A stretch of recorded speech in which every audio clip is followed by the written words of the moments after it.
दिन काम करते करते तो मेरी हालत ही खराब हो जाती है। पता नहीं हमारे अच्छे दिन कब आएंगे। अजी, ये पानी पी लीजिए, इससे आपकी थकान कुछ कम हो जाएगी। लोहार तुरंत ही पानी का गिलास लेकर पानी पी लेता है। आहा, पानी पीने के बाद तो जैसे सारी थकान गायब हो जाती है। अजी, आज मैंने फिर से वही सपना देखा था। अरे भाग्यवान, वो सपना तुम्हें बार बार इसलिए आता है क्योंकि तुम उस सपने के बारे में ही सोचती रहती हो।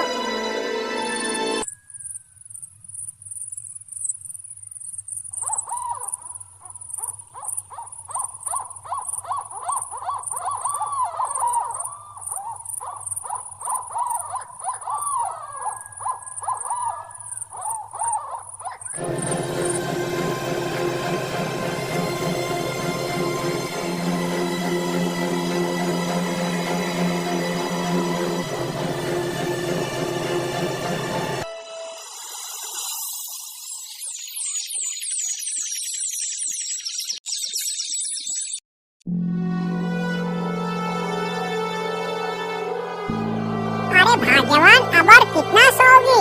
चलो उठ जाओ, सुबह हो गई है। इतना सुनते ही लोहारिन की नींद खुल जाती है और वह उठकर खड़ी हो जाती है। अरे भाग्यवान, क्या बात है, आज तुम इतनी देर तक सोती रही? अजी, आप मेरी बात क्यों नहीं मानते? आज मैंने फिर से वही सपना देखा। मुझे लगता है मुझे ये सपना ऐसे ही नहीं आ रहा, इसके पीछे जरूर कोई कारण है। आप मेरी मानो तो आज आप जंगल चले जाओ और जंगल में से उस चमकीले अखरोट को तोड़ कर ले आओ। मैं उस अखरोट को खाऊंगी। अच्छा अच्छा, ठीक है भाग्यवान, मैं अभी जाता हूँ और तुम्हारे लिए वो अखरोट लेकर आता हूँ। इतना सोचकर लोहार अखरोट लाने के लिए चल पड़ता है।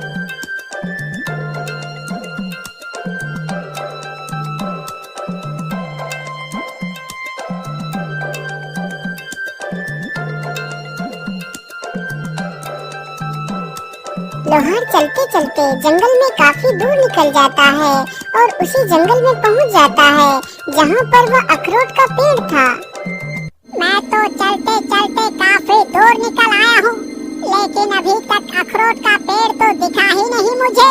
लगता है यहाँ पर कोई भी अखरोट का पेड़ नहीं है। भाग्यवान का ये कोई भ्रम ही होगा। चलो अब मैं वापस चलता हूँ, लेकिन यहाँ तक आने का तो कोई भी फायदा नहीं हुआ। मैं ऐसा करता हूँ, थोड़ा सा और आगे चलकर देखता हूँ, हो सकता है कि वो अखरोट का पेड़ वहीं पर मिल जाए। इतना सोचकर लोहार जंगल में आगे बढ़ता है। अरे वो पेड़ कैसा है? कहीं ये तो वो अखरोट का पेड़ नहीं है। चलो इसके पास चलकर देखता हूँ।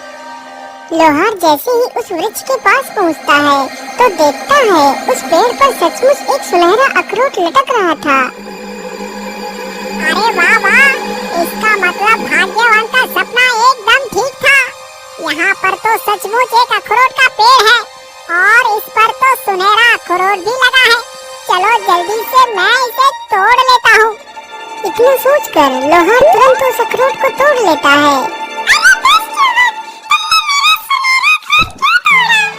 अरे गिलहरी बहन, मुझे माफ करना, मुझे नहीं पता था कि ये अखरोट का पेड़ आपका है, नहीं तो मैं इसमें से अखरोट कभी नहीं तोड़ता।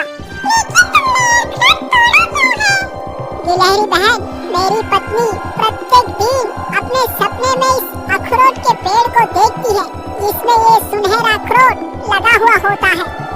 फिर लोहार अपनी सारी कहानी उस गिलहरी को सुनाता है। लोहार की सारी कहानी सुनकर गिलहरी को उसके ऊपर दया आ जाती है। अच्छा ठीक है लोहार भाई, तुम इस अखरोट को ले जा सकते हो। और हाँ, ध्यान रखना, जब तुम्हारी पत्नी इस अखरोट को खाएगी तो उसे दो जुड़वा बच्चे पैदा होंगे। जब वो बच्चे 20 साल के हो जाएंगे तो उन्हें यहीं पर लेकर आना। मैं उन दोनों का भविष्य तय करूंगी।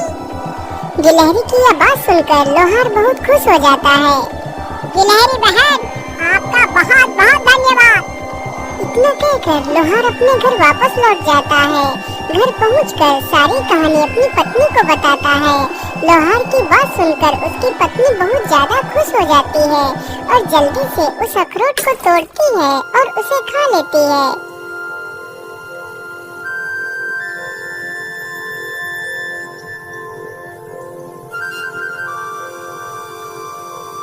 लोहार को इसी प्रकार काफी दिन गुजर जाते हैं।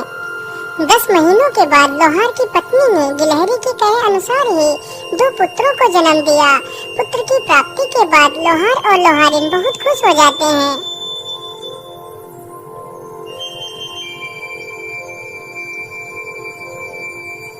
धीरे धीरे वह दोनों लड़के बड़े हो रहे थे। लोहार का बड़ा लड़का बड़ा ही कुटिल तथा दुष्ट स्वभाव का था, जबकि उसका छोटा बेटा बहुत ही दयालु तथा प्रेम बांटने वाला था। एक दिन की बात है, लोहार का बड़ा बेटा कान्हू एक धनुष बाण उठाता है और जंगल की तरफ निकल पड़ता है।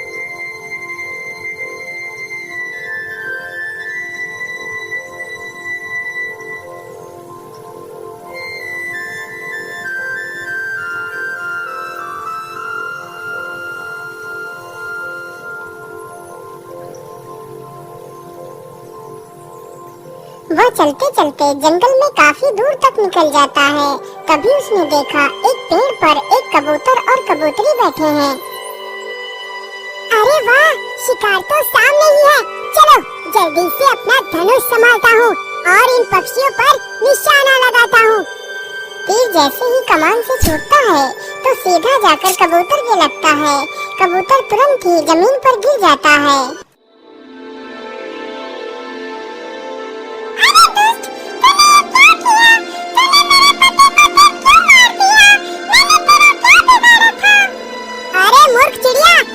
जुबान कुछ ज्यादा ही चला रही है। रुक, मैं अभी तुझे मजा चखाता हूँ। इतना कहकर वो अपना तीर उस कबूतरी के ऊपर तान देता है। रुक जाइए भैया, आप ये क्या कर रहे हैं? आखिर आप इन मासूमों को क्यों मार रहे हैं? आखिर इन्हें मारकर आपको क्या मिल जाएगा? तू हट जा प्रेम, आज मैं इस चिड़िया को जीवित नहीं छोड़ूंगा। नहीं भैया, इस चिड़िया को मारने से पहले आपको मुझे मारना होगा, तभी आप इस चिड़िया को मार सकते हैं। चल चल ठीक है, तेरी वजह से आज मैं इन दोनों को जीवित छोड़ रहा हूँ, नहीं तो आज मैं इस चिड़िया को मार ही डालता। इतना कहकर कान्हू वहाँ से चला जाता है। अरे आपको तो बहुत ज्यादा चोट आ गई है। रुको, मैं तुम्हारा तीर निकाल देता हूँ और तुम्हारे घाव के ऊपर दवाई लगा देता हूँ, जिससे तुम जल्दी ही ठीक हो जाओगे। फिर प्रेम कबूतर के तीर निकाल देता है और जल्दी से कुछ दवाई की पत्तियां तोड़ता है और कबूतर के घाव पर लगा देता है।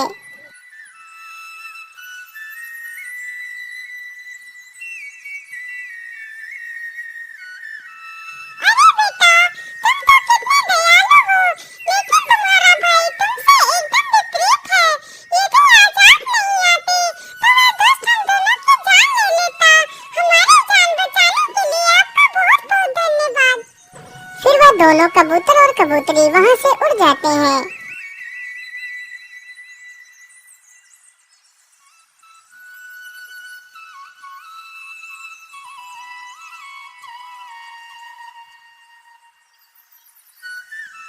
अरे बेटा, आज तुम दोनों को मेरे साथ जंगल में चलना है।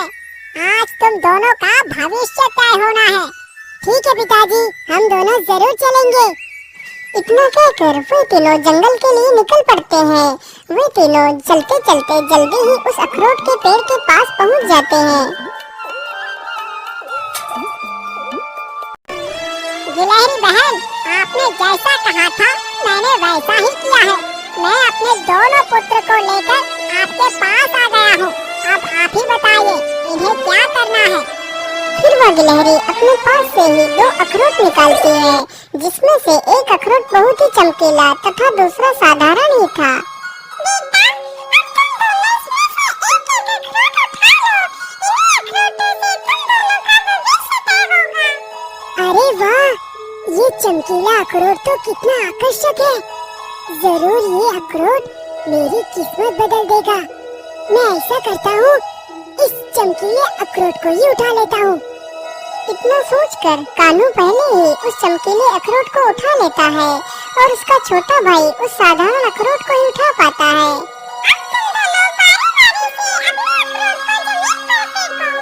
गिलहरी की यह बात सुनते ही कान्हू अपना अखरोट जमीन पर फेंकता है। अखरोट जमीन पर गिरते ही अखरोट के दो टुकड़े हो जाते हैं। उस अखरोट में से एक सफेद रंग का शाही घोड़ा निकलता है जिसकी पीठ पर एक तलवार बंधी हुई थी। अरे वाह, ये तो कितना शाही घोड़ा है और इसकी पीठ पर तो एक धारदार तलवार भी है। इस तलवार से तो मैं पूरी दुनिया को जीत सकता हूँ। इतना सोचकर कान्हू उस घोड़े पर सवार हो जाता है। पिताजी, आप दोनों घर वापस आ जाना, मैं चलता हूँ। फिर कान्हू अपना घोड़ा लेकर वहाँ से चला जाता है।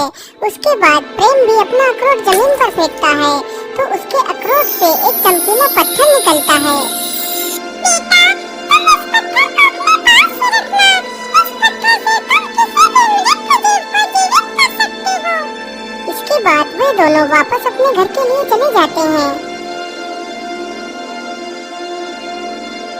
लेकिन पिताजी, भैया अभी तक घर वापस क्यों नहीं आए? वो तो हम दोनों से पहले निकले थे। हाँ बेटा, मुझे लगता है कि कान्हू कहीं घूमने के लिए चला गया होगा। तुम चिंता ना करो, वो जल्द ही आ जाएगा। पिताजी, अब तो रात हो गई है, अब तक तो भैया को आ जाना चाहिए था। इसी प्रकार बेचारे तीनों कान्हू की राह देखते देखते सो जाते हैं।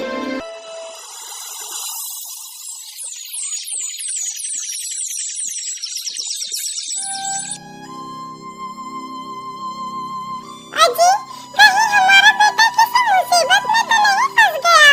अब तक तो उसे आ जाना चाहिए था। हाँ भाग्यवान, तुम बिल्कुल ठीक कहती हो। मुझे तो लगता है मेरा पुत्र जरूर किसी मुसीबत में फंस गया होगा। भाग्यवान, तुम बिल्कुल भी चिंता ना करो, मैं आज ही अपने पुत्र को ढूंढने के लिए जाता हूँ। इतना कहकर विनोद निकल पड़ता है। वह गांव में कई सारे लोगों से कान्हू के बारे में पूछता है, लेकिन कान्हू का कोई अता पता नहीं था। वो पूरे जंगल में इधर उधर घूमता है, लेकिन उसे कान्हू कहीं भी नहीं मिलता। लोहार और लोहारिन तथा वह लड़का तीनों बहुत चिंतित थे, लेकिन कान्हू का कोई भी पता नहीं था। आखिर कान्हू मिलता भी कैसे? वह तो घोड़ा और तलवार पाकर अहंकार से भर चुका था, इसलिए वह कुंभल राज्य पर आक्रमण कर देता है। तो राजा के सैनिक उसे बंदी बनाकर कारागार में डाल देते हैं।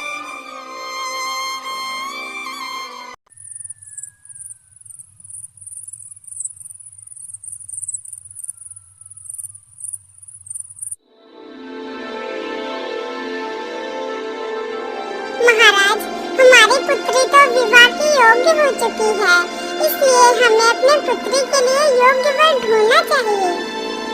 हाँ महारानी जी, ये चिंता तो मुझे भी सता रही है। मैं ऐसा करता हूँ, कल सुबह ही मैं अपनी पुत्री के लिए वर ढूंढने के लिए जाऊँगा। जैसे ही आधी रात होती है तो राजकुमारी बहुत ही गहरी निद्रा में सो जाती है। तभी वहाँ पर एक जहरीला सर्प उसके पलंग के पास आ जाता है और राजकुमारी को डस लेता है।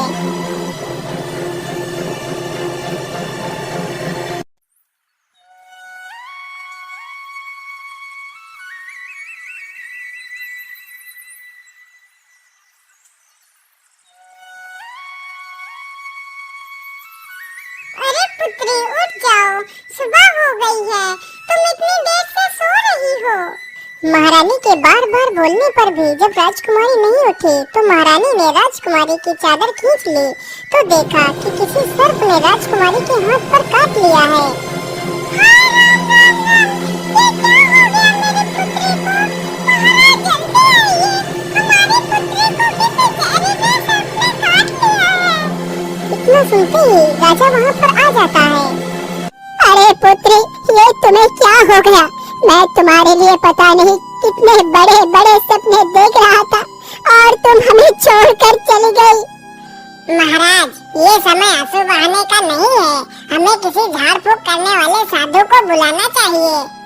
सैनिकों, जाओ और पूरे राज्य में ये घोषणा कर दो, जिसने भी मेरे राजकुमारी को ठीक कर दिया मैं उसे अपना आधा राज्य दे दूंगा और राजकुमारी का विवाह भी उसी के साथ कर दूंगा। राजा का आदेश होते ही सारे सैनिक पूरे राज्य में घूम घूम कर घोषणा करने लगते हैं। सुनो सुनो सुनो, राजा की पुत्री को एक जहरीले सर्प ने काट लिया है, जिसकी वजह से राजकुमारी की मृत्यु हो गई है। यदि कोई इंसान राजा की पुत्री को ठीक कर देगा तो राजा उसे अपना आधा राज्य दे देगा तथा राजकुमारी का विवाह भी उसी युवक के साथ कर देगा। सुनो सुनो सुनो, राजा की पुत्री को एक जहरीले सर्प ने काट लिया है, जिसकी वजह से राजकुमारी की मृत्यु हो गई है। यदि कोई इंसान राजा की पुत्री को ठीक कर देगा तो राजा उसे अपना आधा राज्य दे देगा तथा राजकुमारी का विवाह भी उसी युवक के साथ कर देगा। लोहार के बेटे ने जैसे ही यह बात सुनी तो वह मन ही मन बहुत ही खुश होता है और सारी बात अपने पिता को जाकर बता देता है। अच्छा ठीक है पिताजी, अब मैं चलता हूँ। इतना कहकर प्रेम वहाँ से निकल पड़ता है और जल्दी ही राजमहल में पहुँच जाता है। महाराज, यदि आपकी आज्ञा हो तो मैं राजकुमारी को जीवित कर सकता हूँ। हाँ हाँ युवक, क्यों नहीं। अभी तक तो इतने सारे लोगों ने कोशिश की है, लेकिन कोई भी मेरे पुत्री को ठीक नहीं कर पाया है। अब तुम भी प्रयास करके देख लो। राजा की आज्ञा मिलते ही प्रेम अपना वही चमत्कारी पत्थर निकालता है और राजकुमारी के माथे पर उस पत्थर को स्पर्श करा देता है। पत्थर के स्पर्श होते ही राजकुमारी के अंदर फिर से प्राण आ जाते हैं और राजकुमारी पुनः उठकर खड़ी हो जाती है। यह देखकर सभी लोग खुश हो जाते हैं और बड़े ही धूमधाम से दोनों का विवाह करवा देते हैं। अब तो प्रेम खुद एक राजा बन चुका था। महाराज, आज आप इतना दुखी क्यों लग रहे हैं? क्या बात है? कुछ नहीं राजकुमारी जी, आज मुझे मेरे भैया की याद आ गई थी। पता नहीं वो कहाँ होंगे और किस हालत में होंगे। मैंने उन्हें ढूंढने की बहुत कोशिश की, लेकिन वो कहीं नहीं मिले। फिर प्रेम अपनी सारी कहानी राजकुमारी को बताता है। लेकिन स्वामी, आज से कुछ महीने पहले ही एक ऐसा ही युवक आया था और उसने हमारे राज्य पर आक्रमण किया था। तो हमारे पिताजी ने उस युवक को बंदी बनाकर कारागार में डाल दिया था। प्रेम ने जैसे ही यह बात सुनी तो वह तुरंत कारागार के पास जाता है तो देखता है उसका बड़ा भाई कारागार के अंदर बंद है। भैया, आप इस कारागार के अंदर कैसे आ गए? कान्हू ने जैसे ही यह बात सुनी तो वह तुरंत उठ खड़ा होता है और सामने देखता है तो उसका छोटा भाई खड़ा होता है। अपने छोटे भाई को देखकर कान्हू रोने लगता है। भैया, मुझे माफ कर दो, मैं बहुत बुरा हूँ। मैं हमेशा तुम्हें छोटी छोटी बातों पर धिक्कारता रहता था। अहंकार में मैं अंधा हो चुका था। इस अहंकार की मद में चूर होकर मैं इस कारागार में आ गया। मुझे माफ कर दो मेरे भाई, मुझे माफ कर दो। नहीं भैया, आप माफी मत मांगिए। यदि आपको अपनी गलती का पश्चाताप हो चुका है तो आप पूरी तरह शुद्ध हो चुके हैं। सैनिकों, इस कारागार का दरवाजा खोल दिया जाए। इतना कहते ही सैनिक तुरंत कारागार का दरवाजा खोल देते हैं और कान्हू को बाहर निकाल लेते हैं। फिर वह सारे लोग हंसी खुशी अपना जीवन व्यतीत करने लगते हैं।